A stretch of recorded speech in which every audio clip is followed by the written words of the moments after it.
is 3 weeks old. You think it's any good? Yeah, I mean, it's filtered water. Might be a little flat, but it's I'll let water. You know.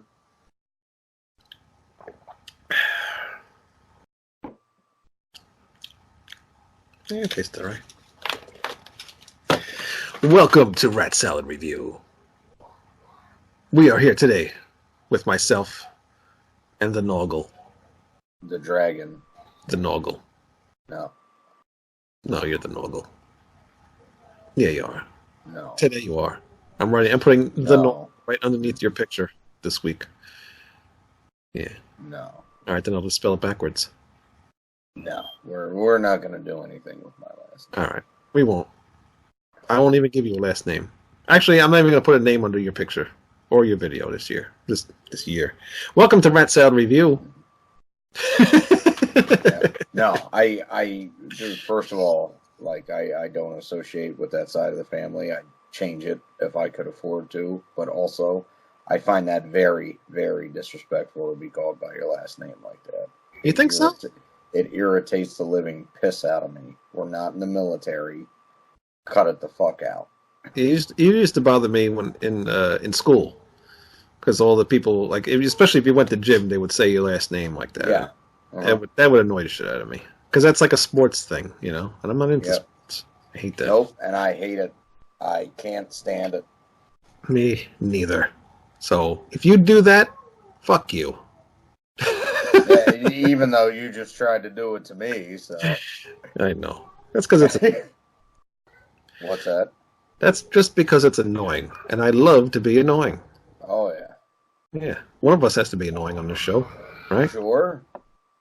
Yeah, well, I mean, the kid screaming in the background's doing a pretty fucking good job, to be honest with you. Oh, you can hear that? Yeah, I can hear it. Oh, I can hear. That's all right. It adds to the ambiance. Sounds like I'm in a dungeon. I got trapped kids down here trying to escape. No! You will get fed when I feed you. Don't worry about what time. You get fed when you get fed. If you get fed at all. You little bastards. Well, guess what? What? Today, it was announced that a bunch of bands are being nominated to go into the Rock and Roll Hall of Fame. I did see that. Motorhead's on there, I believe. Judas Priest, MC5, Motorhead, Nine Inch Nails, Soundgarden, T-Rex, Thin Lizzy, Notorious B.I.G., Whitney Houston, Pat Benatar, Dave Matthews Band, Depeche Mode, the Doobie Brothers, Kraftwerk, Rufus featuring Shaka Khan, and Todd Rundgren are all nominated to get into the Rock and Roll Hall of Fame. Interesting. Shaka Khan. Mm-hmm. Shaka Khan. It is interesting. Judas Priest was nominated last year, I believe, right? I think so. And Deep Purple was as well, weren't they? Yeah. They got in, didn't they? I don't know. See, I don't really follow the Rock and Roll Hall of Fame. I don't either, because it's just a bunch of nonsense. I mean, you got Shaka Khan being nominated to go into the Rock and Roll Hall of Fame. Well, and Biggie Smalls, too, Yeah. You know. B.I.G. and Whitney Houston. I mean, that's not considered rock. But, I don't know. Everything always seems to just get lumped under rock for some reason. You know, I don't know. And it's just... Yeah. But it is what it is. I like this. I like seeing Thin Lizzy in there. That's really cool. Yeah, Thin Lizzy's cool. Soundgarden's cool, too. I was surprised there. Why is that a surprise? I just didn't think...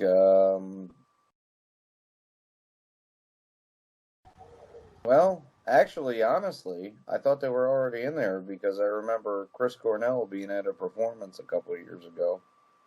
I wonder who that was for. I don't know. I think he might have just been there as a guest and he sang with somebody. Did Pearl Jam go into the... Oh, it was with Hart, because he was talking about how much of an influence Ann Wilson was on him vocally. Oh, okay. Yeah, but that's right. I thought Soundgarden had gotten in then as well, but they didn't. Hmm. But I that's really. don't. They might not have been eligible yet at that point in time. What do you have But to be to be eligible? Like, what's the criteria? so some number of years or something arbitrary like that, I'm sure. It's weird. Very weird. I don't understand the Rock and Roll Hall of Fame, but it's cool to see that Judas Priest is getting nominated again, and Motorhead's getting nominated again. And this was another story, but I figured since it was attached to the Rock and Roll Hall of Fame thing, I'll just attach it to this story. Is Mickey D and what the hell is the guitar player? Phil Campbell are Mm-hmm. not. They are not um, added to the Rock and Roll Hall of Fame nomination with Motorhead. That's something the Hall of Fame's pretty famous for at this point, is just doing like the original lineups of bands sometimes. So I'm not really surprised. But every single person in the original lineup, well, not the original lineup, but the most famous Motorhead is dead. Yeah, and But they've Phil, done that with deceased artists before. I know. But Phil Campbell's been in the band since 1984. He's been on I'm 16 not saying it's albums. right. I'm not saying it's wrong. I'm just saying it's not It's wrong. surprising because these people are fuckheads that do this stuff all the time. Do you think they should be added?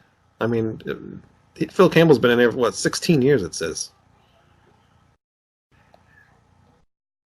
I guess I would have to consider this place a respectable institution to have an opinion, but since I don't really care. Well, you will be happy about But this. since they're the only two living members, I mean, it would make sense so they could induct them. But Your I mean, fast. I kind of think when they bring them in, it should kind of include people that were all official members of the band, Yeah, I see that too. I mean, if you get or at least appeared on a recording or something like that right, as a member. yeah, But I understand. Like if you have Guar somehow get into the right. Rock and Roll Hall of Fame, they've had millions of members come in and out of that band, so you can't Oh have them all yeah, go. but also what I'm kind of getting at is I don't know what their criteria is or why they do the things they do like that. So they could have a reason. I Right. don't know, but Uh, they should just include them. yeah, they should, especially Phil. I mean, even Mickey D. I mean, he's been there forever. But yeah, only Lemmy, Filthy Taylor, and Fast Eddie Clark are nominated. So that's good for you. You love Fast Eddie Clark. Oh yeah, no, they definitely picked the best lineup of the band as far as I'm concerned. And yeah, Eddie deserves to be in there. So I'm out of glad it'll this, be for Motorhead because I got a feeling Fastway is never going to be a contender for the I Rock and Roll Hall of Fame, unfortunately. I don't think so. So out of this list, who do you think they would pick? Do you think Judas Priest Oh, finally go win Judas this year? Priest probably. Because I got a feeling it's them and most likely Soundgarden. Judas Priest got beat up by Bon Jovi last year. Yeah, I mean, Nine Inch Nails seems like it'd be a pretty strong contender too. But here's the thing: they're going to want to pick at least one really classic band. I'm thinking. So Hmm. I see Judas Priest definitely making it first because they've already been up for a nomination and haven't gotten it. Yeah. That seems to be the way it works with the Hall of Fame. It'd be funny if they don't. You know, It would be strange. let's wait for the third nomination. How many? I wonder how many nominations you can get until they just don't want to nominate you no more. I I don't know. I I, don't know if there's like a board or I don't know. you Don't know know how it works. they have to call everything to committee and Yeah, review album reviews or what they do. I don't know. Maybe I should ask us. I'll pick it. We'll have no problem doing that, right? Yeah, I This don't is think easy. so. I mean, this is easy. For me, I would love to have Thin Lizzy in there. I mean, it doesn't really matter to me. I'll never Yeah, go I to don't Rock have the Fame anyway. I didn't click the link because you were talking about it, but yeah, Thin Lizzy I would definitely pick. Thin Lizzy. Soundgarden, I'd like to see. and I'm not going to pick either Judas Priest or Motorhead, but because they're not going to have 3 metal bands in there. So, and honestly, I thought Whitney Houston was already in the Rock and Roll Hall of Fame. I thought she was too. I thought they did that after she died, but maybe it was just a tribute to Well, her. maybe they have the Whitney Houston that was alive, and then they have the dead Whitney Houston. Yeah, that makes no sense whatsoever. But sure. This Rock and Roll Hall of Fame, so it's perfect. It makes total sense now. Yeah. You know she had the longest funeral ever for like a celebrity. No, I didn't. It's not fact. It just felt like it. It's funny. It's still an ongoing joke at my job. Why? I mean, what was it on TV or something? And if it was, why would you bother to watch the whole thing? No, I didn't bother watching, but it was on TV. It was on TV for like a whole day, and even after that, they were still talking about it, and it was on the radio at work, and it was just that's all they kept talking about is Whitney Houston died, Whitney Houston this, Whitney Houston that, Whitney Houston's funeral. So every time a Whitney Houston song comes on at work, does anybody know Whitney Houston died? So with that said, I think Whitney Houston will be put in the Rock and Roll Hall of Fame this year. So let's see who wins. We'll see. But yeah, you're probably right about that one. I think so. James Hetfield, we talked about this a few weeks ago. You weren't here. He went to rehab. Rehab, yeah. Yeah, I was. I remember talking about that. No, you weren't here. Well, we might have talked about it a little bit, but when we actually talked about it, you weren't here. All right. That's when your computer went all haywire. Lars Ulrich says he's doing what he needs to. He's in the process of healing himself. He feels bad for everybody down in Australia because they had to cancel the whole tour. But they're going to get back in full force and come back stronger and healthier than ever. Along the way, there's obviously an occasional bump in the road, but it's been an incredible ride, and we're looking forward to getting back down there hopefully next year. That is, if Australia exists. Interesting. That's basically the same thing, they had kind of said before. I think it's, kind of unfortunate with the press, the way they get involved with shit like this, because he really should just be left alone to be able to go through it on his own. I mean, he just went in a couple weeks ago. Right. And what they said was something similar. And, is there a typhoon headed for Australia or something? No, Flat Earth people say there's no such thing as Australia. We talked about this on the Andrew Bello show, on the NXT show on the Hamin Media Group last week. Oh, yeah. Yeah, I know, but I don't remember stuff like that because, they're fucking morons. It's useless information. It is. But I'm kind of believing that it's true because I used to know this guy called Brent Logan from the band Lethal Vendetta, and I don't know him anymore. I think he disappeared. Or maybe you just have early onset dementia, No, I don't think he ever existed. What, did he not finish your songs? Are we displeased? I don't know who he is. Whatever you do, don't go out and buy his album. At lethalvendetta.com. I like it. No, of course. I still like Brent. Brent's a good guy. No, I know. But, yeah, so it sucks for James. Australia definitely exists, though. Just yeah, so it does. Everybody knows. It does. It exists.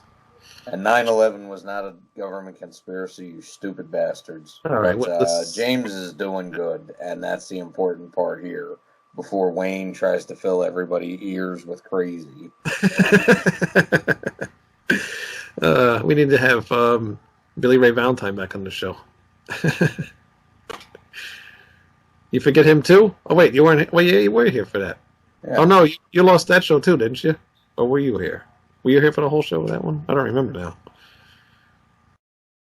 No, I don't remember who the different people are at this point. I'll be honest with you. We do so much different shit. That's true. That is true. We do a lot here at Rat Salad Review. And if you haven't seen anything that we've done, please go to our website. that I just fixed, and now you can search all sorts of things and find us on the interwebs of your choice. RatSaladReview.com. But the pictures are much easier to remember than somebody's name. Oh, well, I don't have any pictures of Billy Ray Valentine right now, so I can't help you with that. I'm not that concerned about it. I was just saying. Well, here's somebody you might not need a picture for. Jeff Tate. Do you know what he looks like? You know who he is? Do you remember him? Yeah, he kind of looks like a Native American Mr. Clean. And when he had that little Queen Shrike. He had that little piece of hair on top of his head. He looked like Bert from the Sesame Street. I hadn't heard that one before, but yeah, I guess so. It was a meme online. Somebody actually did a picture of his face with this little thing of hair on Bert's body. Yeah, no, it's funny. I don't really spend like a lot of time clicking around looking at stupid shit. I pretty much stick with what I'm looking for, and that's it. So most of these memes and all that, I never see any of this crap. They don't meme anything to you? No. Oh, God.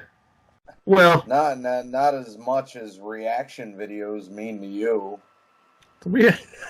Coming soon to Red Salad. God, that's just Wayne's favorite thing ever. That is not. I said I didn't want to do it, and he just about cried. No, that's not true at all. And you can't give it. You watch him all the time. No. I think it's a great idea. We already talked about that. You're wrong. No. Well, Jeff Tate used to be in Queensryche, and he is turning. Wait, he is turning 61. 61 years old. And wait, where the hell is the story? He wants. And that's the only thing he's done newsworthy in about 8 years. Yeah. So it says he offers fans a chance to join him on Pacific Northwest Tour and celebrate his 61st birthday. If you want to attend the private rehearsals for Empire and Rage for Order, because he's doing that on tour, in the Seattle area, ride around with me on ferry boats and celebrate my 61st birthday, then this tour will be for you. All you have to do is write backstagepasttravel@gmail.com for details and to get on the list for a spot. That'd be kind of cool. Pretty cool. It is pretty cool. I'm still a little upset with him about the whole Queensryche scenario. You know? Yeah. But I would do that if the price was reasonable. Yeah, he's actually coming here to do this tour, and I'm considering going. But it's standing only show, and I hate standing only. I'm so old now. I don't want to do standing. I gotta sit. How can you see anything if you sit? Because the seating goes like up, like I don't know how you describe it. You know, there's like a seat lower, and then it goes up and up and up. What do you call that? Oh, yeah. Well, it's stadium seating, but still, if everybody's standing up, it doesn't really matter. No, well, usually the seats are up above. Like there's a floor with the general admission floor, and then up above that will be the seating. Yeah, but then there's like people sitting in front of you going down, and if those people that have those seats are standing up, you can't see over top of them, can you? Then you throw your popcorn at them and you say, "Sit the fuck down, asshole." Who the fuck do you go see? The Philharmonic Orchestra? Like, who the fuck is sitting down at metal shows? I don't know. Anytime I go to a show that has seating, I don't see a lot of people standing up. You must go see some really lame bands, like fucking Dream Theater and shit. Dream Theater, stop it. I did see them once, and I did sit the whole time. And that was an outside show. And I was up front. I didn't want to be in anybody's way. Nerd! Hey, have you heard that the Black Crowes are trying to get back together? The rumors are heating up. I did hear something about that quite recently, as a matter of fact, and I couldn't care less. Why? You didn't like all their hits? She Talks to Angels and that cover song of Hard to Handle Now, and what the hell's the other song I told you about before? Remedy, and I can't remember anything else because that's all I remember. No, Although I do have... regurgitated pap for the masses, and a little bit more emotionals because it was from the depressing 90s, and that's about it. They changed their style, though, after those first couple albums. You can change your style when you want. If you can't write a good song, you can't write a fucking good song. They wrote good songs. I can't believe you don't like them. Just because stuff sells a lot doesn't make it good. We've been through this before. I don't know why I have you on the show. As a matter of fact, today is your last day. You are now fired. Later. You wouldn't give that up. You'd miss me too much. I'm the only friend you have left. Well, The Simpsons are on right now. And, TV doesn't piss me off. So. Oh, then I'm doing my job. Any stories you have to tell us this week? Anything at all? Nothing's been going on? Nothing new? Nah, nothing. Just average shit, Get up, go to work. That's it. I haven't gotten any new records or anything. Kind of an off week. Ooh, speaking of that, I did. I did find out there are still seats available for the King Diamond show. However, I'm still going to go see Gate Creeper instead. Wow, I would go see King Diamond instead. I've seen Merciful Fate before, and he's not going to top that performance, but I got an idea of the set list they're going to do for this, and it's not really it's something I'd be upset about missing.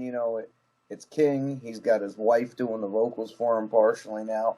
I can either go see him do that and be a little bit entertained by a stage show, or I can go see an up-and-coming death metal band that is on top of all the charts with that album right now. And what charts?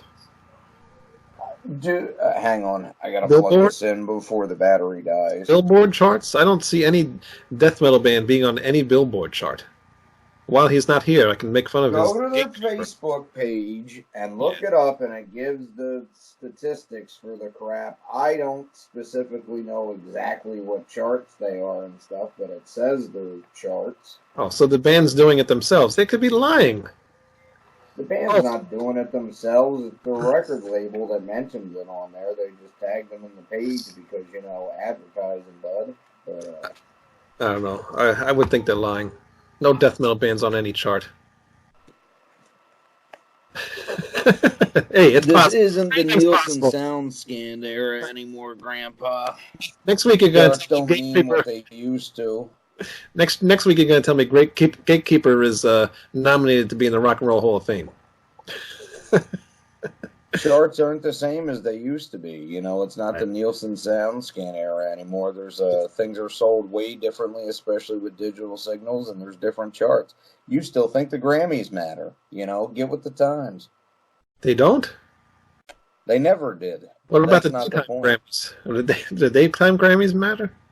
Those are the Emmys, you ass. The daytime Grammy. Oh, God. Well, I guess that's... But one of them did say Billboard, but, it's not like Billboard Top 40. They have their own specific names. But either way, I'd rather go see a fresh band that's on their way up that I've never gotten to see before that doesn't tour very much as opposed to going to King Diamond. Yeah, I can see your point. I kind of feel the same way, especially if I've seen him already. I did see King Diamond once before. BB King's. Cool show. I wouldn't really feel like seeing him again. There's no reason to. Kind of like Iron Maiden. I've seen them about probably 8 times, and I'm done with that now. Yeah, I've seen them over 10, but I still go to see Maiden if I can. Well, the thing is with them, they have a different stage show just about every time they go out on tour, so that's the one difference with them. So you do get something. And it's always awesome. They're always top-notch, Pretty much. One show, I'm glad I missed it because they did a 2-night stay at what the hell? I think it was MSG. Maybe it was Hammerstein Ballroom. I can't remember. And The night I went, it was fine. Everything was good.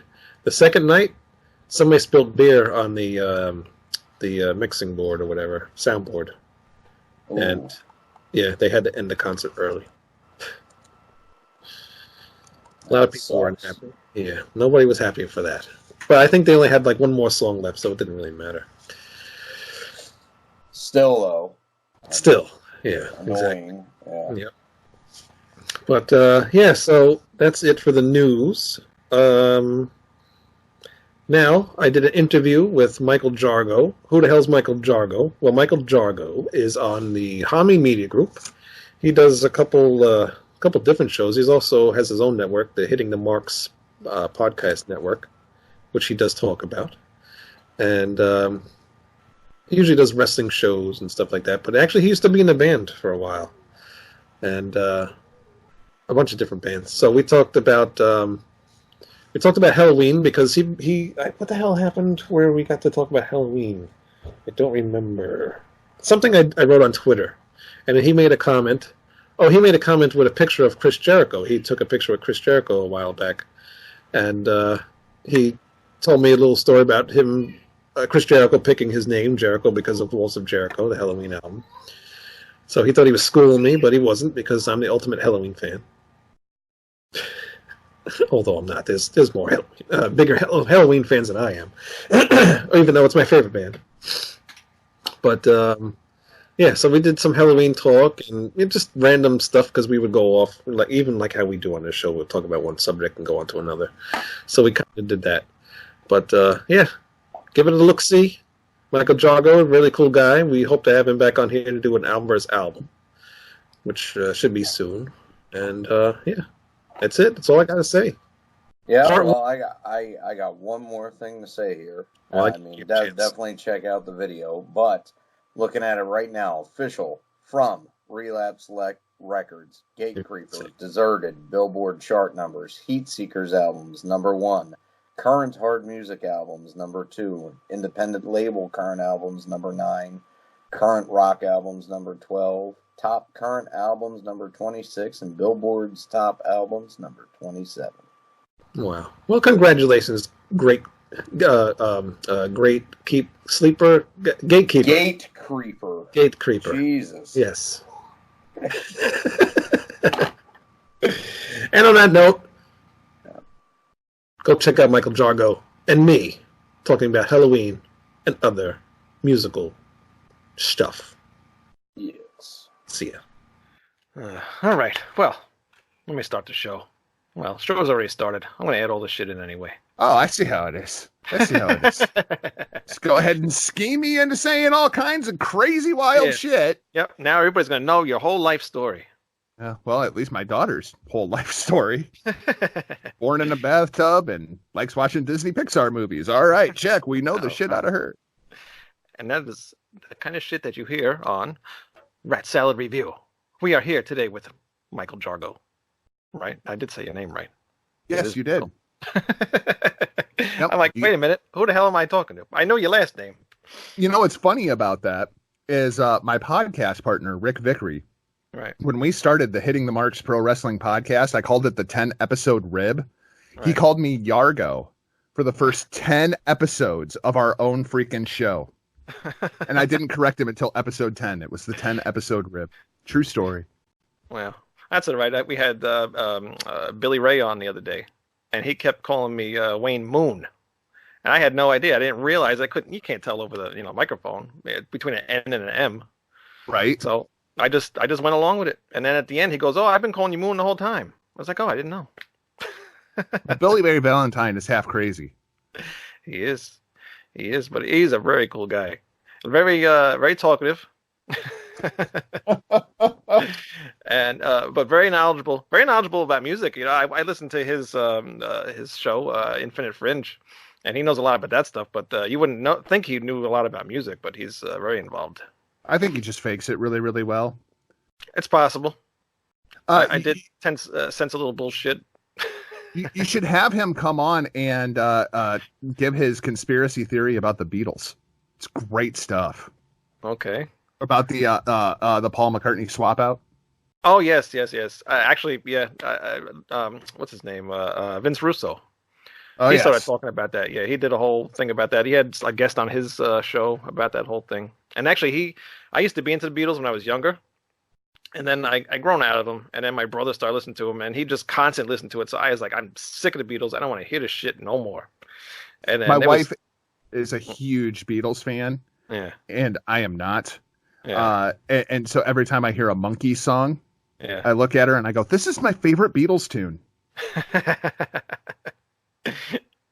Yeah, I know. That's how I was for a while. But then when Vince Russo started talking about the Paul McCartney thing, I really never heard about that. And then I got interested in that. And then I wanted to learn a little bit more. And then I started getting back into the Beatles again. It's crazy how that works, isn't it? It is. It is crazy. Even bands that like when you grew up absolutely freaking despising, and Yeah. then you get older and all of a sudden you're like, "Oh wow, that's actually really good."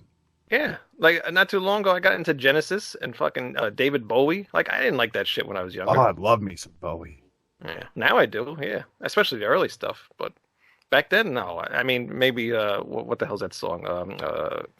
God damn, I can't remember the name of it. It's the big song that he had, Ground Control to Major Tom. What the fuck's the name of that song? Yes, we'll go with that because Yeah. now you're putting me on the spot and I can't fucking talk today. Although I've only been awake for about an hour, so that's my defense. Oh, okay. Is it Spaceman? Might be Spaceman. Well, I could be getting out. Space Cowboy? Something like that. Who knows? Who cares? This ain't about fucking David Bowie. Yeah, This talk is about a about- complete change of direction, right? Well, that's what Rat Salad's all about. We just fucking shoot shit off the top of our head, you know? Whatever comes to my mind, that's what this fucking show was about. No, we actually have a somewhat of a plan. I'm So- glad you do, man, because I'm just here flying by the skin of my teeth. Let's do it. Yeah. Helloween. Yeah. All right. Yes, Helloween. Now, the reason why I had you on, from the Hamin Media Group, right? You also have Hitting the Marks group too, right? Yeah, I do roughly 4 or 5 shows a week at this point. I do the Monday Locker Room with Hamin Media, which you can find at hackerhamin.podbean.com. And I also run my own podcast network, the Hitting the Marks Podcast Network, which you can find online, hittingthemarks.com. And you can hear even more of my annoying voice in your ear holes. Hey, at least you have a nice microphone, though. You sound good. Yeah, there is that. There is that. It's all the compressor. It's all the Sound- compressor. If I turn the compressor off, I sound like Jim Cornette. Can you order a cheeseburger? Double cheese, double mayo, motherfucker. At least you sound better than the other two guys I usually work with. Their audio's terrible. See, I always feel that way like with Bello. Yeah, and I know you had Bello on the show. Oh my recently. god! Yeah, Dude, yeah. does that guy not have the greatest freaking radio voice in history? Yeah. And I looked up the mic because I asked him what mic is he using. It's like a $30 mic. Yeah, go figure, right? I mean, this thing I got is $15 cheap ass thing, but it works. It's good enough for me. I'm not using a $150 microphone. Yes. What was yes, that? Your Skype just totally like froze up on you. Oh, I'm using a MXL 990, which is like a $100 microphone to begin with, but I got this super cool version that has blue lights installed in it because I was like, Uh-huh. ooh, it glows. I want that. And then you cover it with that thing. Well, yeah, this is actually all Auralex sound foam. So it's Right, just yeah, like yeah. it captures all the sound and only the sound I'm putting into it because with 3 daughters, you can imagine the noise that's going on in the other room right now. Oh yeah, I can imagine. That's why I do my show from the basement. Nobody hears anything except if somebody opens the door over here, then they hear the squeak. Which I had a squeak when I was on last week. I did the interview with Marcus Grosskopf from Helloween. Somebody kept going in and out of the door. So every time they opened it was squeak, squeak, squeak. So that's kind of embarrassing. Well, how did that interview go? Because he's one of the original members of Helloween. Yeah, he's basically like I guess the start of Helloween because him and Kai Hansen started the band, I guess, back in high school or whatever. And the interview went very, very well. You know, I was a little nervous because, you know, that's my favorite band. And I have so many things that I could ask, but then there's so many things that people already know. So it's kind of hard to figure out what to ask that hasn't been asked before. And ironically enough, that's actually how I got into Helloween. I was telling you this story. Myself and my now 16-year-old she is a huge Chris Jericho mark. Yeah. So we went up and we did the VIP meet and greet, went and saw Fozzy. And one of the questions that she asked of Chris Jericho was, where did Jericho come from? And his response was, oh, there's this band called Helloween and this album, Walls of Jericho. So now, thankfully, it used to be when we were younger, you would actually have to go to the record store and you would hope that they had the record. And if they didn't, then you'd have to import it and all this crazy stuff. Now with iTunes, I can just jump on my iPhone and I'm like, oh, guess what we're listening to on the way home from Dubuque. and that was how I discovered Helloween, was all because of AEW World Heavyweight Champion Chris Jericho. And a little bit of the bubbly. Yes. I used to, it was funny because we have a picture together and I used to tell everybody, yeah, that's me and my best friend, Chris Jericho. How was he? Is he a cool guy? He was drunker than shit. Really? And it was like 11 o'clock in the morning. He certainly does enjoy a little bit of the bubbly or a little bit of just like straight vodka. Yeah. Wow. I never met him. I met Mick Foley, and actually, I think that's the only wrestler I've ever met. Yeah, that's about it. He lives not too far where I live, so Mick I've does? seen him I've seen him from time to time. Yeah. His daughter is probably the sweetest person that I've ever met in the history of the pro wrestling business. Noelle Foley is just a freaking treasure.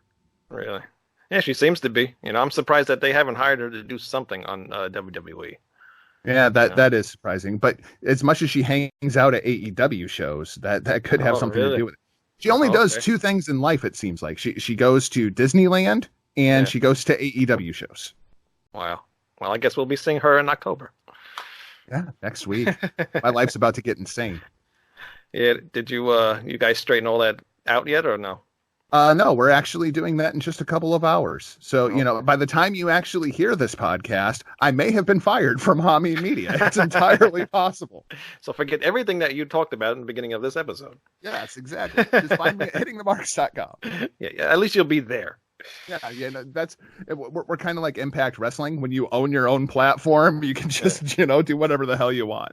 Yeah. Actually, I don't know if you know Harry Barnett. He used to work with Kenny Bolin. The podcast with him. I kind of became friends with him. He was on our show a while ago, and he wants me to review AEW with him. So, that could be fun. It'll be the first wrestling show I reviewed, so that'd be interesting. Yeah, I don't want to be in competition with you though. So. Well, no. There's only 15 billion pro wrestling podcasts out there right now. Yeah, I know. So somebody will hear it at some point.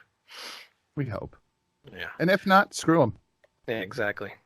So when you put on that Helloween after you left Chris Jericho, what did you think? Were you blown away? I don't know if blown away was necessarily my context. All right, interview's over. Bye. See you later.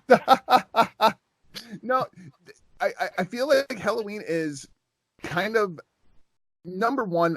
One of the things that makes them so freaking cool is the fact that they haven't changed. If you go back and you listen to the original stuff and you listen to the new stuff, you can tell as soon as you put it on, it's freaking Helloween, right? Yeah, they had that signature sound that they do. Yeah. Now, but the vocals are absolutely an acquired taste. Yeah. Well, it depends on which album you go to. Yes. Well, when you first put on Walls of Jericho and you turn the volume knob all the way to the right, it definitely takes you aback at first. Yes, it does. It does. But that is probably I would not have said to start with that album. That would be my maybe third album to choose to listen to first. What would be your first two? Usually everybody starts with Keepers 2, and then you can go backwards. Keepers 1, and then go to Walls of Jericho. Which do you prefer? Do you prefer 2 or 1? God, I like them both. I like them both evenly. I like what it is? I like the production on 1, and on 2, I like there's a couple more songs I like. I like March of Time. Like I wish March of Time was on part 1. I can see that. Okay. And part 1's a little bit too short for some reason. They shortened that album a little bit. But I like both. I guess maybe Keepers 2. It's got Keeper of the Seven Keys on there, and that's just one of my favorite Helloween songs. So, well, my understanding was when that was originally recorded, It was all supposed to be one album. Like Yeah. they wanted to release a double album, and the label told them no. Yeah, yeah. That's exactly what happened. And then a whole bunch of years later, they did a Keeper of the Seven Keys Part 3, and they made that. It's not really a double album worth of music, but when they sold the album, they made it 2 CDs, so it feels like a double album, which is kind of dumb to me. Are you a fan of the double album? Because this is one of those things that it has kind of just drove me nuts throughout the course of history. Like when you see Keeper of the Seven Keys, whether it's Use Your Illusion 1 and Use Your Illusion 2, which was basically a double album. It's like, why didn't you just take all the really good material and just put out one kick-ass record? Right. Yes, that's one thing I think too. Especially like you said with Guns N' Roses, the Use Your Illusions. A couple of songs that could have been thrown off of that thing, you know? Oh, and it yeah, could have just absolutely. been blended into one album. But you know what? Some of those terrible songs aren't so bad, so I kind of get it. I don't know. I don't mind the double albums. If it's a special thing that they're doing, then that's great. But if it's like Dream Theater where they have like 5 or 6 double albums, then it's like, okay, come on already. I've heard this 1,000 times. It just seems self-indulgent at a certain point. Right. Yeah. So I don't know. It really depends on the band.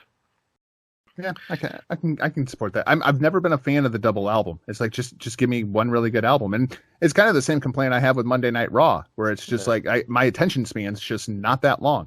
Yeah, yeah. And back in the day, like when I was in school, I we all were in school, and we would always listen to music, and our time was different back then. Now we got kids and family. We don't have the attention spans that we used to have, so it's hard to listen to longer albums. Yeah, completely. That's why I like when we do the show and we do album versus albums. A lot of times it's older albums from like the 80s, and they only have like maybe 9, maybe 10 songs on them, and the albums are only like 45, 50 minutes. And those are like the best albums, Yeah. Yeah. But, there's also a lot of those punk records that are there's 15 songs on the record that's 35 minutes long, Yeah. Those I don't mind. I always find that just hilarious. Like I've been listening to a lot of Wednesday 13 lately for no apparent reason other than it's almost October. And it's just like to listen to like some of those EPs are like 20 minutes long. There's 5 songs. Yeah, I haven't listened to them, but I was listening to the Ramones a couple days ago. I love the Ramones, so and for some strange reason I all of a sudden got into My Chemical Romance again. I don't know why. Weird. Yeah. Okay. The Black Parade's a very good album. I love that song. The song is awesome. I used to hate it when it first came out, but then when I downloaded the Amazon music app, and I was just looking for shit to listen to, and I said, "Oh, let me just see what that sounds like again, just to see if I like it again, And I did, and then I downloaded the whole album, and I liked the whole thing. Did you immediately go to Hot Topic? Almost. I turned around and went home. I said, "What am I doing?" Buy a bunch of eyeliners, start cutting yourself in the back. Your connection went bad there, so I didn't hear anything you just said. I didn't say anything important. I heard something about eyeliners. I didn't get any eyeliner. Didn't get anything about eyeliner. No. So did you when you put Walls of Jericho on? Did your kid like it at all? Yeah, she's got very interesting musical taste, and she has been involved with music basically since she could walk. I remember the first concert that she went to, she was like 3, and that was one of my metal shows. It's just this terrible thing. It was called Marengo Metal Fest, and it was literally like, let's get like 30 bottles of Jägermeister and a couple of kegs and put like 15 local bands on this freaking like hay barrel stage. Right. And so we're doing like this, did you get into like the Tampa Bay music scene at all? Like circa 2000, it was like very electronic, a lot of stuff like Dead Star Assembly and Crossbreed. We were kind of we were doing like this almost like Ministry on freaking crack kind of thing. And so we took her to one of those shows because it was an outdoor show. So the sound wasn't quite as bad. And she's out there like disco dancing to all these freaking metal bands because she was 3. And it was the most adorable thing ever. Sydney Irene's first concert. Wow. That's cool. You get to get into it that early. I'm trying to get my son into it, and it's hard. I had baby metal on the other day, and he was actually digging that a little bit. My almost 6-year-old freaking loves baby metal. Really, guy on our show, his kind of wife, his girlfriend. She had just started a lighting company, and she just did the lighting for the baby metal show this past weekend. Oh, that's awesome. Yeah, yeah. Have you heard any of their new stuff? They've got a new album just about ready to drop here in like a month. I haven't heard a thing. I'm not a big fan. There's a song called Papa Papa Ya, which is freaking fantastic. Really? If you like baby metal, you know. But they're kind of like Helloween in that respect. Like, as soon as you hear it, you're like, I know who that is. Yeah, exactly. You know, they have catchy choruses, you know, even though you don't know what the hell they're saying, they're catchy. I much prefer everything they do in Japanese to when she attempts to sing in English, because that's just awful to me. Right, yeah. I heard one of the English songs the other day, and I'm just like, it doesn't work. You know? Yeah.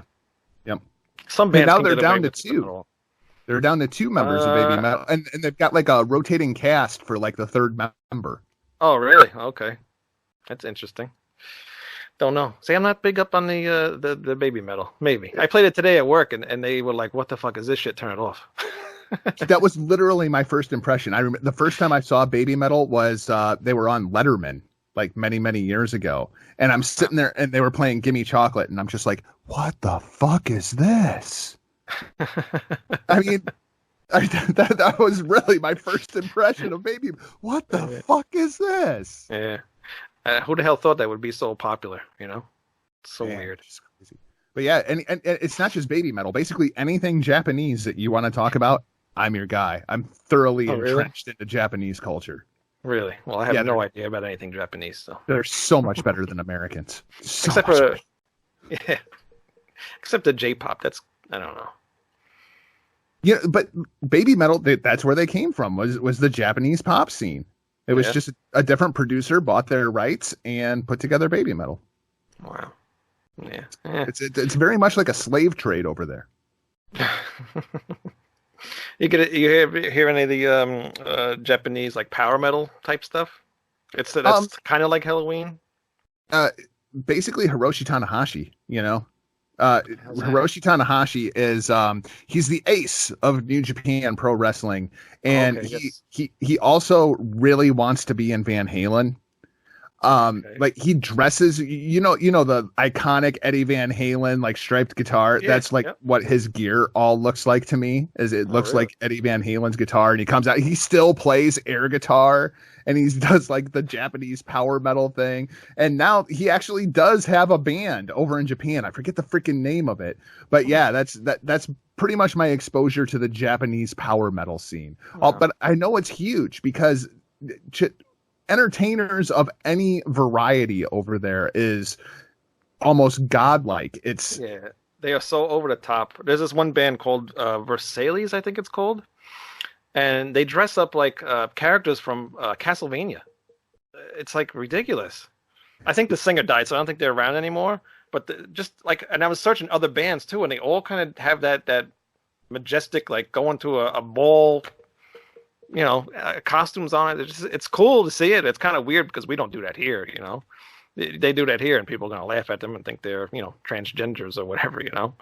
Right. Or stuck in the 80s. Exactly.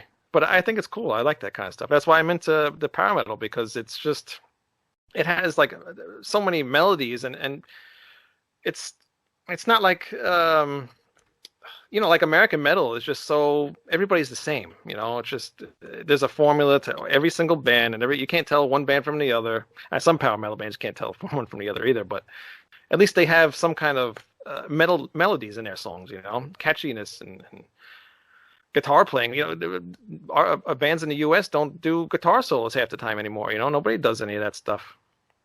Well, I think you can thank grunge for that. But when grunge really hit, but it still influenced that entire generation, right? And as that generation started picking up their own instruments, I mean, Kurt Cobain was a lot of things. A great guitar player was not one of them. No, not at all. You know, Actually, a guy from work, he was looking through a magazine, and it was like the top 100 guitarists, and Kurt Cobain was in it. I was like, That's how's that even ridiculous. possible? I was like, just That's stop, absurd. stop reading that list because it's stupid. There were 3 guitar players in that band that were better at playing guitar than Kurt Cobain. Yeah, exactly. The whole So- reason Pat Smear was brought into Nirvana was because for the Unplugged session, he didn't trust himself to remember all the chords and the lyrics at the same time because he couldn't hide behind feedback. Yeah, yeah. I don't know how the hell we got to Nirvana from Helloween. Hey man, it's one of those things. The musical rabbit hole is do you have music ADD? Like I totally have music ADD to wait. I'll get in the car and be like, oh, I want to listen to this. And I'll listen to like 30 seconds of it and be like, nope, I want to listen to this. Yes, I do. And I drive my wife nuts. Constantly skip. Yep. I even do that at work too. I drive everybody nuts. Well, I think we started down this rabbit hole because you were asking how I got into Helloween. How did you first discover these guys? How long have you been listening to them? God, since '91. Okay. A friend of mine in middle school, I think it was middle school. He used to go through his brother's tapes, and he would bring me random stuff. And then one day because I was a huge Metallica fan at the time, he's like, "Stop listening to Metallica. Listen to this because Metallica's boring." So he gave me Keepers 2. I listened to it, and I'm like, "Holy shit, this is my favorite band now." And I've been hooked ever since. And then, like I told you before, then he gave me Keepers 1. Then he gave me Walls of Jericho. And then about time I got caught up in all that, Helloween had a new album out, Pink Bubbles Go Ape, and then I found that on CD. I didn't even have a CD player, and I bought it anyway. And it was. What did you think of Pink Bubbles? Because it was a very weird kind of time period for the band themselves when that was released. Yeah, it was, but I was so entranced with this band, I didn't care what the hell that album sounded like. I had to hear it, and I loved it. It was something new. Because everything I heard before that was already old and it's already been played. So then when that came out, I'm like, holy shit, there's something new, and I got to hear it, and I loved it, and I still do. And I hate when people say it's a crap album, that and Chameleon, but I think they're awesome albums. Chameleon was just it's too poppy. It's too poppy. It was like they were trying to go more mainstream rather than sticking to the original ideas. You know what I mean? I think what happened was Michael Kiske. There's a reason why he left Helloween, because he was done with metal, basically. And he wanted the band to change in a different direction. And that's what happened with Chameleon, Well, and I think to relate this to people that aren't necessarily haven't been listening to the band for years, this is kind of the Metallica thing, right? Where it's like, do you think, like, do you blame them for trying to go more commercial? Do you blame them for trying to go more mainstream? It's like, fuck you for trying to make as much money as you possibly can. Exactly. You know what I mean? Like, where do you stand on the whole "you sold out" argument? I do not go along with that at all. Like you said, a band has to make money. You have to live. You're not going to just keep putting out the same album every year or every other year or whatever. You have to. I play music too, so you have to, and you play music. You have to evolve. You can't always do the same shit over and over again. You got to get new fans. You're not going to get new fans playing the same shit. Because I think the other thing that plays into it too is, somebody told me this once, and I was obviously too out of my mind to remember who it was, but I remember they told me you have your entire life to write your first album. Right. You have 6 months to write the second. Yeah. And it's like at a certain point, number one, the turnaround time becomes a lot higher. And once you start getting a little bit of success, like, what do you want me to be pissed off about? This is why so many bands end up going political, because at least you can still get mad about freaking politics. But it's like, when I write that first album, my life freaking sucks and I'm living in the gutter and my old lady cheated on me. And, I'm 22 and fuck the world. Right. Yeah, exactly. And then you get into like, the fifth or sixth album and it's like, I'm now 35 and I've been settled down with my wife for 10 years and I live in a $3 million house. But let me go pretend like I'm still, this angsty teenager. Like at a certain point, you just have to grow, right? Yeah, exactly. Which are you into Machine Head, the band Machine Head? I'm very hit and miss with them.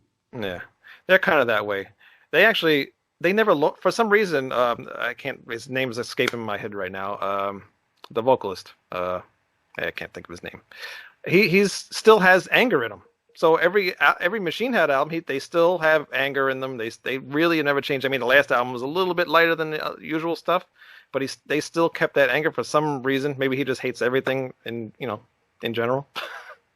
But like with Metallica's sad case, life, exactly. But with Metallica's case, they're almost in their 60s now. Like you can't expect them. You can't expect them to write the same shit that they wrote back in Kill 'Em All and and Justice for All. Yeah. Even when they play that stuff now, even when you watch them play that stuff, you kind of see that it's a little awkward them doing the older stuff. I feel that way anyway.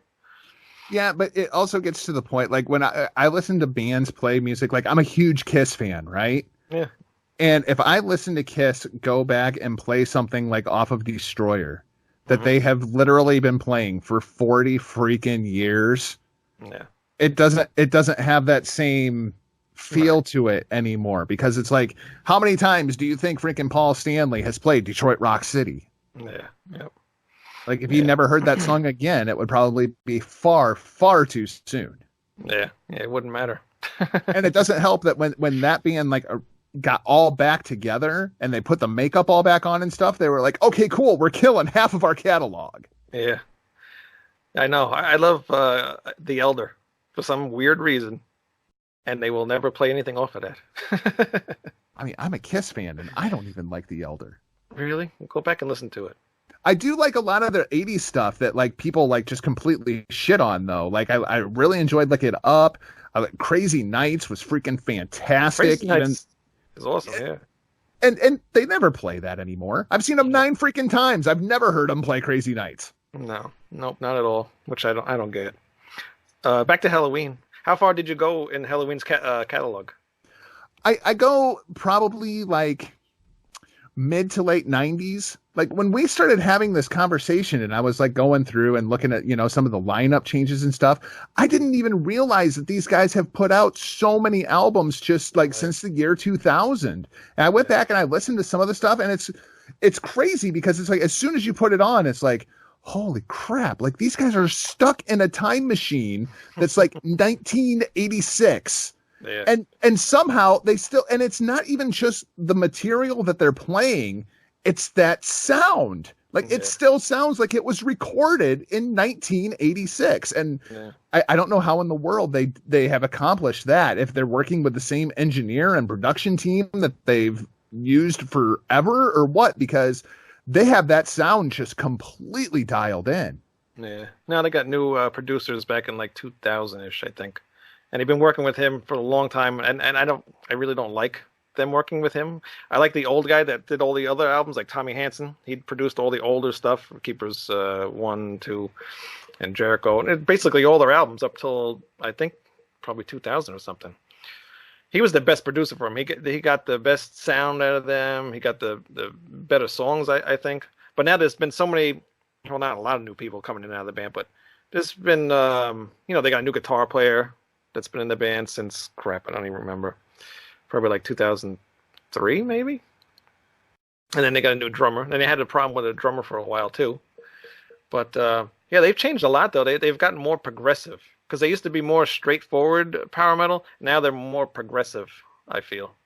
It's interesting because I feel like when you look at their entire discography, and like if you were just going to put together a Helloween greatest hits record, right? And you were going to go through how many songs from the different eras of the different, I guess, shakeups inside of the band. Because when it comes to the band members, I mean, there's almost as many past band members as there are members of the band. Oh, yeah. You know what I mean? Yeah. So it's interesting to look at all the different lineup changes.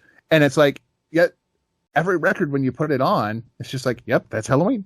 Yeah, it still has that sound, and I don't know how they do it with all those lineup changes, but they still got 2 of the original members in the band, so that absolutely helps. Yeah. And now they got Michael Kiske back and Kai Hansen's back. I don't know if you know about that or no. No, I did not. You did not know? I did Oh my not God. know. What are you doing, man? Well, What are you working on? Like 4 or 5 different podcasts? Come on. It's like all I have time to do is watch wrestling now, Wayne. That's all I can do. Stop. Please stop watching the wrestling. You got to stop. It's a problem. I can't stop. I have to watch the content so I can put out the content to make more content. You're going to be fired from at least one of those podcasts, so. Yeah, I know. Clock's ticking. I hope not. I'm just watching the time go by. Got about 2 hours and 15 minutes. So sorry. But what the hell was I even saying? We're talking about band members. No. Yeah, they got back together. I think they got back together probably 2 years ago now. And then they did a whole tour called the Pumpkins United Tour. And they released a new song. I have it somewhere in here. Well, and they've got a new record getting ready to drop, like within a month or so, right? Well, that's just a live album. It's just a live record from Pumpkins United? Yeah. But definitely give that a listen because it was a very good tour. They played a lot of old stuff, and I went and saw them on tour, I think, was it last year? And once in a while they traded like vocals for some songs. And then some songs they would have Kiski sing, and then Andy would sing some songs and stuff like that. And Kai Hansen sang again. But yeah, definitely check out the new song. I mean, it's okay. I don't like the chorus on that song, but it's definitely Helloween, and actually sounds more like older Helloween than the newer Halloweenish stuff sounds. You'd probably really like it. Yeah, I'll have to check that out. Called Pumpkins United. Pumpkins United. Yeah. Write that down. No, right now. Write it down. Right. Hurry up. Sorry, call my bullshit. Yeah, so the live album comes out in like a month or two, like you said, and then next year they have a new album coming out. Should be out around September-ish or so, from what I got from Marcus Grosskopf the other day. Okay, come on. If the name of the band is Helloween, and you're gonna drop an album in September, why don't you just push it back like 3 weeks? They've done that though with releasing albums for Halloween. I think that's kind of corny. I don't know, man. It's too predictable. I'm a Kiss fan. You want to talk about freaking corny, all right? That's true. I'm a Kiss fan too. That thing back there is Kiss thing. It lights up. Actually, I should have plugged it in for you. I didn't know you were a Kiss fan. You gotta live the gimmick, right? I should have. I love Kiss. Yeah, exactly. But yeah, definitely go check that out. It's cool. So, you haven't seen them live at all then? No, I have not. No. But I'm in Iowa, dude. Like, that's right. They probably don't even bother going there. I mean, with the exception of Shit Spot, nobody comes here. Well, and Seven Dust. Seven Dust, like, might as well just freaking move to Iowa. They're here like every 6 months. It's probably the only place they have fans. That's entirely possible. And most of us stopped being fans, 20 years ago. Yeah, I never became a fan. I don't like them. Oh, come on, man. Those first 2 albums are freaking amazing. No, a guy from work keeps telling me that, but I said no. The first two. That's all you need. All right, maybe I'll check it out one day. No, I won't. We're swaying him, ladies and gentlemen. Seven Dust Faithful unite. No, not at all. So, what else you want to talk about with Helloween? Anything else? Well, I don't know, man. It's your show. What do you want to talk about? Well, what did you not like about Helloween? Well, I can only take a vocal like that for so long. Kai Hansen's vocals. Yes. Or do you have a problem with everybody's vocals? What do you think about Andy's vocals? Because he's very similar to Kai Hansen. Yes, very similar. I think I would definitely take Andy over Kai, but I'm trying to think if that's because of the vocal or if that's because of the songs. Mm. You know what I mean? Yeah. It's interesting. It is interesting. It's hard to kind of pick because Kai only did one album with them. I mean, if you know, you probably don't. Do you know Gamma Ray? Yes. Okay. Yep. So Kai sings in some of those albums too. So you can kind of get his vocal style, I guess, a little bit better. Get to know it a little bit better. How has his vocal style progressed over the years? Like, do you still think that it's degressed? That's kind of what I was trying to be like, how do I say this nicely, No, but he knows that because that's why he left Helloween. He wanted to focus more on guitar playing than he did singing, because I guess he was losing his voice. I mean, look at the shit that he does on Walls of Jericho. You know, that intro to Ride the Sky. You know, Right. and think about doing that like almost every night on tour. You know, so he killed his voice. Yeah. He still does it now. He still has it a little bit. He didn't really lose it totally, but you know, he like I said, he digressed, and he knows it. You know, he's older too, so you know, everybody loses their voice. The only person that did not lose their voice is Michael Kiske. Yeah. Yeah. Yeah. Do you like him? You like him the best out of the three? Boy, you're putting me on the spot. Yeah, I guess. Yeah. I mean, just as far as a trained singer goes, like, Right, yeah. and I think that's part of the thing too, is when you listen to Kai and his vocals, he wasn't trained. He had no idea what he was doing. He didn't know what he was doing with his voice. Yeah. Yeah. You know? And actually, when they first started out, they started out as a punk sort of band too. So And that's I one can of the imagine- things that I absolutely love about him, because I love freaking punk rock. And when you listen to that early stuff, a lot of it, as far as, well, and I guess you could say this kind of about thrash in general, you Mhm. know, it's punk rock with different vocals. Yeah, pretty much. Yep. I think so too. Because I know you're more into punk stuff. So you Give know me the some Michael. Iggy and the Stooges, man. So I can see like the Michael Kiske vocals kind of being different, like really different for you because you're not used to that kind of stuff. You know, it's more like Iron Maiden. Are you into Maiden too? Not at all. What? For some dude, and it's one of those weird bad. Like, I don't like Tool either. Like, it's just one of those, I can see that. That has nothing to do with anything. no, but it's like people hear this about me, knowing my musical background, and they're like, really? And I could never get into Maiden for one reason or another. Oh my God. Maybe just what have you heard?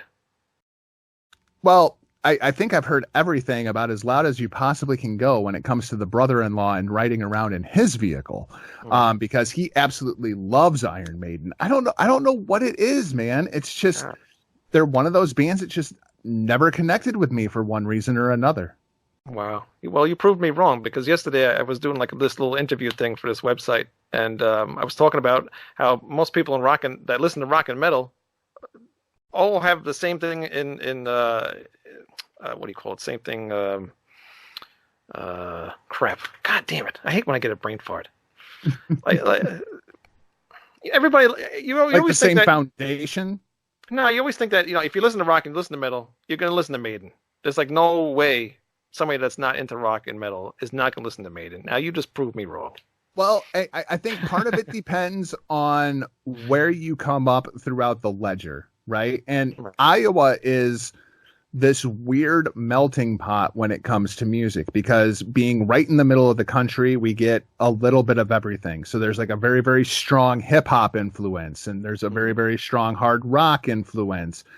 And then when you bring all of that together, you end up with the Des Moines music scene in the late 90s and early 2000s, which at one point they were calling the Seattle of hardcore. And then Slipknot got signed and basically shit all over everybody, which is why we call them Shit Spot. But in doing so, like, I came up like punky, right? Right. And I love that whole punk rock movement. Well, when you turn like 19 and you're ready to start a band, I didn't know anybody who listened to fucking punk rock. So I end up finding myself in a metal band. Right. And so that was kind of how I got into metal in general, was because I came up through punk, and it was like, oh, there's nobody who plays punk. Okay, well, I guess I can go play punk drums in this metal band and nobody's going to notice. Right. Yeah. Hey, that works. I mean, that's how, like we said, Helloween kind of started that way. They started out as a punk band, and then they added the double bass in there, and then, became its own thing. Is that really the difference for you? Like, is that the difference Yeah. between like thrash metal and punk rock? It's just a double kick pedal. Yep. Basically. Yeah, because where do you ever hear a punk band doing double bass?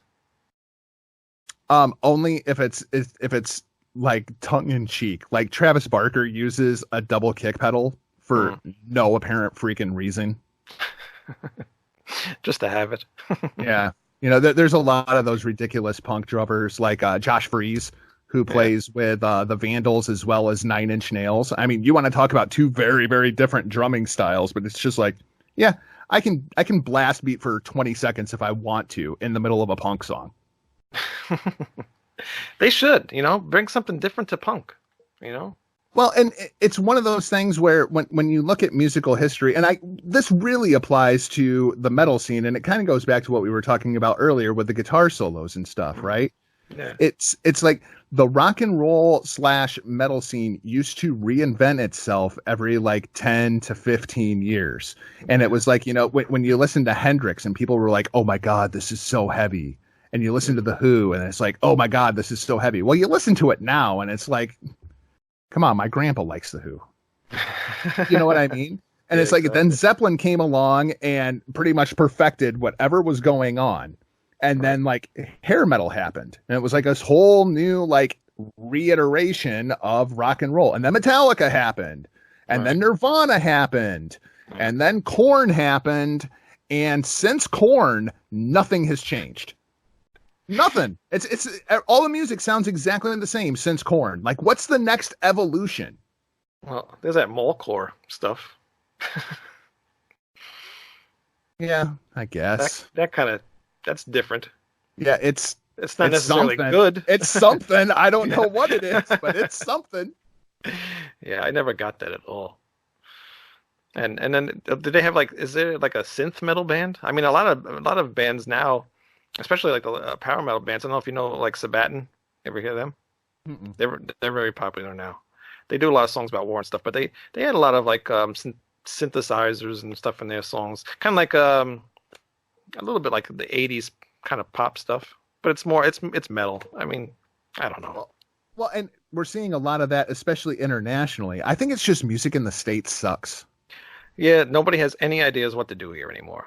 Well, and it's also so controlled by the corporate mainstream that now we're really starting to see a push of the underground again. Yeah. But it's weird because the underground is working through iTunes. It's like just with all this accessibility nothing is truly underground anymore. Nothing's underground long enough to become cool. Right. Yeah, exactly. But in a way, that's good because, you get your band out there more, not like back in the day, you had to circulate tapes and hope that somebody gets a tape, It's funny. It's so much like the pro wrestling business in that respect. Oh, yeah? Like how? The tape trading thing. Like there was like a whole network. Like if back in the territory days, if you were in Texas and you wanted to watch something from New York, you had to tape trade with people, before like syndicated television. Music is kind of the same way. It's like since the internet happened, really since Napster happened, and everybody had access to everything, you don't see these bands that are struggling in garages anymore to perfect their sound. Instead, they're together for 3 weeks and they set up their iPhone and they record a freaking album and then they put it up on iTunes. Boy, I wish it was that easy. You make it sound ezy. It really is, man. I can run GarageBand on my iPhone. I know. Isn't that insane? And it's like, I remember when we would go into the studio and it's like, oh yeah, it's going to cost us like, $250 to go in here and record like 3 songs. And it's like, now all you need is a goddamn iPhone. I know. Yeah, no, that's all my shit's here. I got my microphones and everything in my garage. Oops, did I say that? See, living the dream, man. Garage bands. Garage bands. That's what's missing in this world is garage bands. That's the way it's supposed to be. Yep. That's where good music comes from. Yeah, well, and more importantly, you got to sit in your garage and suck for at least a year before you start finding anything good. Exactly. At least a year. At least a year. At least. Got to fire a couple members, If you get a girl in the band, maybe date them for a week or two and kick them out. Yeah, and then you end up getting her knocked up, and then you end up getting married to her, and the band goes to hell. And wow, wait, when did I start telling the story of my first marriage? I was just gonna say, is this a true life story of Jargo? Yeah, first marriage. You betcha. Wow. Hey man, the sex, drugs, and rock and roll. You notice on the list, the rock and roll is third. That's true. I never got involved with the drugs or the sex part. Did enough of both for both of us. Good, thank you. Just looking out boy. for you, man. Just looking out for you. And you didn't even know me back then. You were looking out. Good. I'm glad. Thanks. I've been looking out for a lot of people for a long time. All right. That was part 1 of Michael Jargo and I. Next week we will have part 2. There was something I wanted to ask you. Oh, no, I didn't want to ask you. I wanted to thank a new subscriber to our YouTube. Did you know we have some new subscribers, Greg? No. Well, we do. 6 days ago, Norbert Kerikes. If I'm pronouncing your name wrong, I'm sorry. But it's Kerekes. Kerikes. Kerikes? Close enough. Thank you, Norbert. Sounds good to me. Thank you. Thank you very much. We appreciate the subscribe. And please, if you're watching this, subscribe to our YouTube. Subscribe to our iTunes, because this is also on a podcast and you don't have to look at our faces. You can listen to us while you're working or doing any other kind of activity you want to listen to us while you're doing. Right? Yes, perhaps at the gym, you know. Perhaps preparing dinner. Preparing dinner for your lovely wife or your significant other, or feeding the cat, or cleaning the house, or sneaking roofies into that girl's drink down at the bar. You know? That's right. When she's drunk, tell her you were sent by us. All right. Oh, yeah. Yeah. Rat Sound Review sent me. Here's a roofie.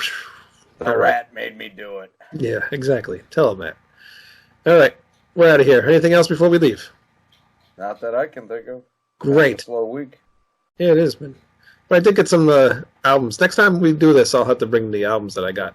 I've been to a lot of yard sales lately, and I got some good stuff, I think. Yeah, you did. From the pictures I've seen. Yeah. Next week, remind me to bring them down. I'll show them. I will. Put them up on eBay. All right. Adios, everybody. See ya next week. Bye. Well, that was cute. That was hot. Turned me on. Cool. I try. All right.